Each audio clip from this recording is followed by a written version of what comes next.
Hello and welcome to GuyLogicGaming. My name is Temko and this is Yomawari Midnight Shadows. It is the next title in the Yomawari series brought to you by Nippon Ichi software and published by NIS America. And it is a 2D pseudo-isometric style horror game, and that it does immensely well. But before we dive into the cutesy horrifying of this title, I would like to take you with me to the options menu and talk a little bit about the PC build, PC performance, and everything related to that. The game comes in Japanese and English. The game originally came out in Japan and is now being ported over to the English markets. And because the game doesn't really have voice acting of any kind in it, there's really no reason not to play it on English unless, of course, you know Japanese. The volume settings have background music and sound effects. There is no other sliders, as you can see, and in this case, I really don't mind. The game doesn't really actually have any other sounds. In fact, it doesn't really even have background music. It has background ambience. So there's no music track playing in the background. There's no pulse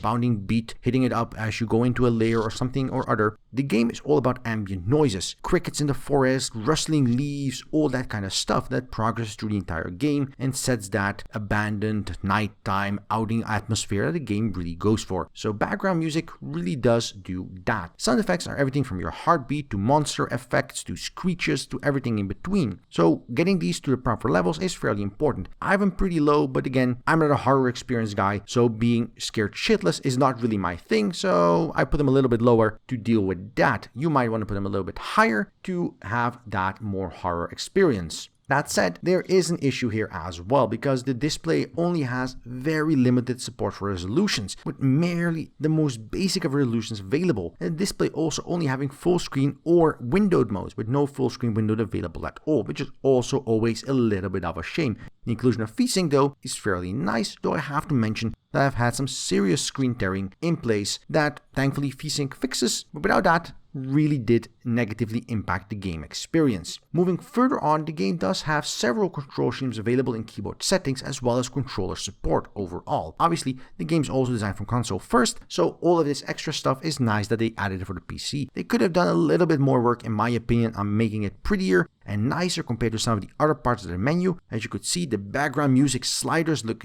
really nice and really pretty compared to, well, this. So there is definitely a little bit of a rush job here and there to get this thing on PC as sort of an afterthought. It doesn't impact functionality, but you're not paying the game just for functionality. You're paying it for the whole experience, and that includes a nice looking options menu, in my opinion. The game has two presets for controls. These are pretty good depending on your preferences, and even has fully rebindable keys. No real complaints whatsoever regarding that. As you see, there's no real graphical options, and while on one end, I would have liked to see a couple of extra things, especially better resolution support, or maybe things like colorblind mode. The game is a isometric style, cutesy, basically hand-drawn art style 2D game. Graphic options really aren't a thing in that situation, and that is absolutely fine. So having said all of that, let's go ahead and dive into gameplay, and I'll talk a little bit about the game and all the things it does really well to make itself really scary. I will not be spoiling any of the story, limited as it is, so I'll be running around mostly and experiencing a little bit of the pseudo open world. Diving into gameplay, it is that story I want to touch upon first. Now, as this is a sequel to the previous Yomawari game, you might expect that it is a continuation of the story. And while there's definitely some continuity in the story, it really isn't related, and that is absolutely fine. There are some common elements, and most of the game mechanics and ideas of the world are pretty much the same. But the inherent story, the progression, especially the gameplay part of it, is very different in terms of storytelling. But that doesn't mean a lot has changed. In fact, very little has changed out of one minor detail that is actually very important. The fact is that you're now switched between the two girls that are going on. One is the character from the previous game and one is a new character that you play with.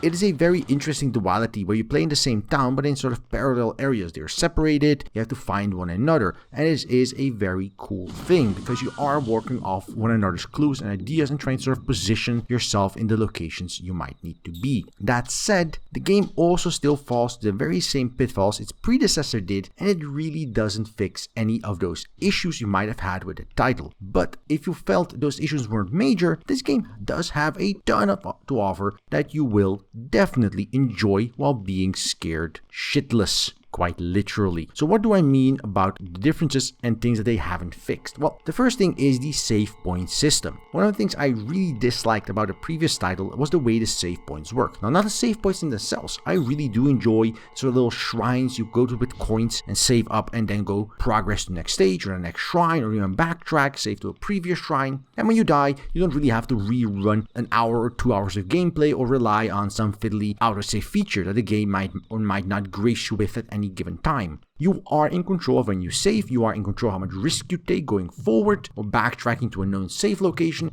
and does create some of that tension the game heavily relies on to its great effect. But the downside is that the same issue as in the previous game still applies. If you save and you continue, and let's say you pick up a rock and a coin and a little paper airplane and whatever else, and then you die without saving again, you respawn at your previous save point with those items still in your bag. The same goes for clues or locations you might have picked up or things you might have read to use down the line. That is damned annoying, which means save scumming isn't even really scumming. It is literally how the game wants you to play. Trial and error with pushing yourself in areas where there's monsters you know that are there that can kill you and you know will kill you. You don't have to think ahead, you don't have to be strategic, you don't have to lure them away with a rock or anything like that. You just run in, grab the item, just sort of roll over and die, respawn, have the item, and continue with your day. And that is, the same as the previous game, I think a very bad piece of game design. It really ruins some of the tension that this game so heavily builds upon in all regards, because it is that tension, that ever oppressive atmosphere as you walk around with your little flashlight and you can't see anything, and then you move around a corner and suddenly you hear the character's heartbeat start pumping, and the sounds get muted in the background, and bam, there is a ghost just rushing you from the side you didn't even see coming because your flashlight was pointed the other direction. Yeah, your heart rate is gonna go up real fast, real hard, in real life, real well. Really. And yet, when your saves come around, it just sort of loses that flavor. If I'm running into a monster I know is there, and I just sort of go, yeah, if I die, I'll just respawn, it's fine. That isn't as great. And that is also one of my biggest issues with the title. Other than that, the game has some very excellent pacing and content in general. Each step of the way, you're introduced with these cutesy graphics, and I'll get into that in a second. But the very way the game builds every step of the way with different monsters as you get further and further into the game, with bosses and different things you have to accomplish as you dive further and further in. It keeps surprising you with new and interesting ideas in terms of the way it tries to convey the world. Now, it's not trying to tell you some deep and rich and involved story that is somehow also scary. It's not trying to sell you on a world that is very consistent or coherent within its own narrative, or trying to have you create your own story in the game world. No, it's here to scare the living shit out of you, and it does that immensely well. So there's 3 things the game does that are really well put together to create a horror experience.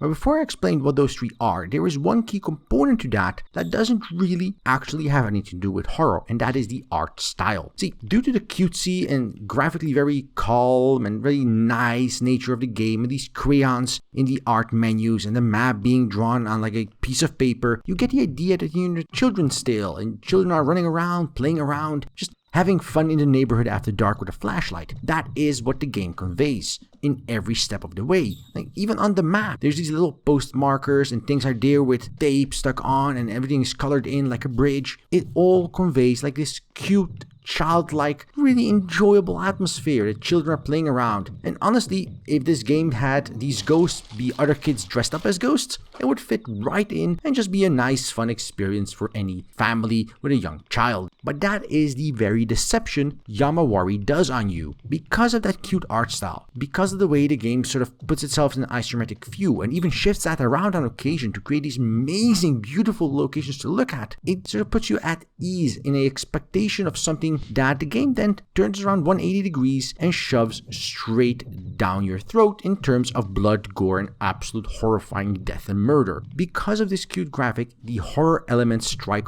all the harder. If you're just walking around a nice little town, this nice little green foliage, and you're walking around a nice little flower bed with your little flashlight as a little girl, and suddenly your heart starts pounding, and you hear a screeching voice from above as it falls down, in a ghost form or wraith creature suddenly collapses happens from a skyscraper? Yeah, that's scary. And the game does that time and time again every step of the way, which is damn fantastic. Not only that, every step where it has ghosts, they don't always act in the same predictable manner. You have to think ahead. You have to pay some attention to which monster you see in front of you. You have to shine your flashlight on them to be able to identify them, to sort of get a response you might need. Now again, this is where part of that trial and error comes into play. The first time you come across a ghost dog, you might wonder, well, is he gonna attack me? Is he just gonna lick me? Or is he gonna ignore me? The first time you come across a little grubby, fuzzy furball, you're thinking probably, okay, it's gonna eat me, and then just sort of latches onto you for a few seconds before letting go. And this is all trial and error. The game doesn't inform you of this in any way beforehand, which is fairly annoying. And also, the game's insistent need of railroading you into specific corridors while trying to tell you, no, it's an open world, you can do whatever you want, explore around, find all these secrets, is also sort of disingenuous. It tells you there is this town in front of you. It tells you there's lots of things you can do and go around and explore and view, and then every road you want to go to the side to, off the beaten track, it has a monster or a creature or a road sign blocking entry or passage. And those two things are fairly annoying when they happen time and time again. And again, this is nothing different for the series, and if it's something you find acceptable or something you might actually enjoy, then all the better for you. But if these are things you didn't enjoy in the previous title, or in general just don't enjoy, those can be deal breakers for you with Yomawari Midnight Shadows as well. Now, moving on, as I said, the game really does do that horror element immensely well, and part of that comes from the fact that there is no background music. A very well executed use of sounds and surrounding areas really fits thematically immensely well. Now, on one end, you might say, well, without music, it just sort of sounds dead. You'll just see a repetitive step sounds of a character running around and moving around. But the reality of the matter is that they have done a tremendously good job on the audio overall. That the fact that the music isn't actually there only increases the horror and tension elements of the game that it keeps building on in every manner. Let me give you an example. As you run down the street, there are these rain chutes where rainwater can flow down into the sewers and be gone, or even construction sites,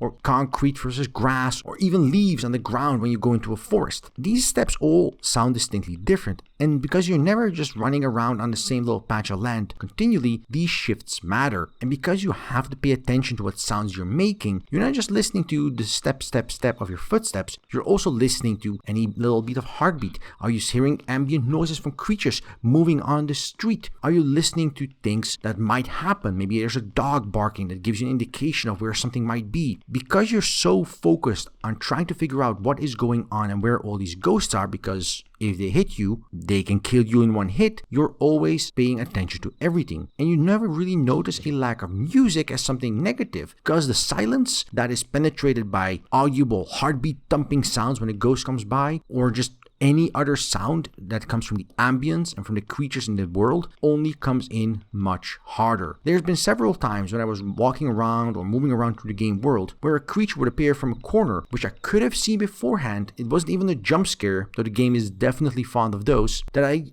basically shat my pants sitting there. And I'm not even playing this game while in the dark with headphones on. No, I'm playing in a well-lit living room with the windows open and children playing in the background because holy hell, I'm not good with horror games. But if you are, then this is definitely something for you to enjoy. That said, there are still a couple of minor gripes I have with the title in general, and though these are definitely minor compared to the two bigger ones I mentioned previously. One of them is the control scheme in general. Yes, while there are fully rebindable keys, there are still some issues with the way the game's control scheme works in the mouse and keyboard. Especially the mouse. When you are walking around with the left mouse button, it sort of follows you around, and you can use WAS and D if you have configured it that way to move the flashlight around so you can see while you run. In theory, this would be damn near perfect. In reality though, the real result is that while you're running around doing whatever you want, every time you come across something you interact with, whether it's a save point or a coin you can pick up or something else, the game tries to trigger that twice or thrice or 4 times because the left mouse click also triggers the activity when you're near it, while also triggering the actual walking, regardless of where you're actually clicking on the screen, which is fairly annoying in terms of controls and precision. Now again, this game isn't Twitch based or anything like that, so it's not something insurmountable, but it is something that is fairly annoying. gaming, and it does tie into the traditional way that Japanese companies have never really been that great at developing PC versions of their games. And this is again a port from Japan for a game that originally came out on PS Vita, from its control scheme as well as from the game mechanics. And even though this version is built for PC, you still see a lot of holdovers from that time. While we're on the subject of the PC port, it is overall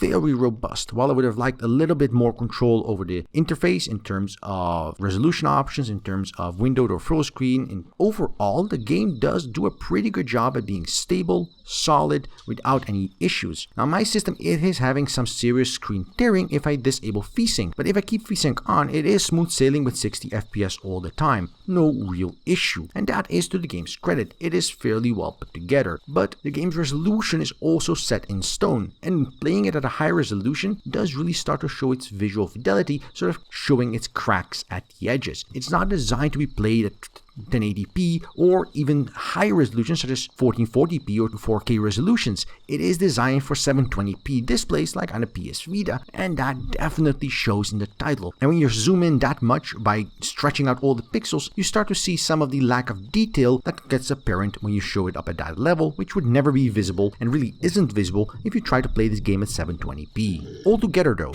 Yomawari Midnight Shadows is a solid sequel to its previous title. While sticking very close to what the game did previously, it still expands immensely well on the ideas and notions while still delivering the same pulse-pounding horror experience. And it is pulse-pounding. Playing this game for 4 or 5 hours really did leave me with this horror feeling I generally have after watching a good horror movie. It is excellent. Every step of the game, the way it has twists and turns in the way it does things. And every step of the way, every turn, every corner, every little bit you take, there is death waiting around. And that really does raise the tension, especially with the sound and art design, quite a bit. That said, the game is on sale for €30 or your regional equivalent, with a game length of about 5 to 8 hours, and that is something you're gonna have to see for yourself whether or not you find that to be an acceptable price tag for a pretty damn good horror experience. There are games that do a lot worse with a lot more of a price tag.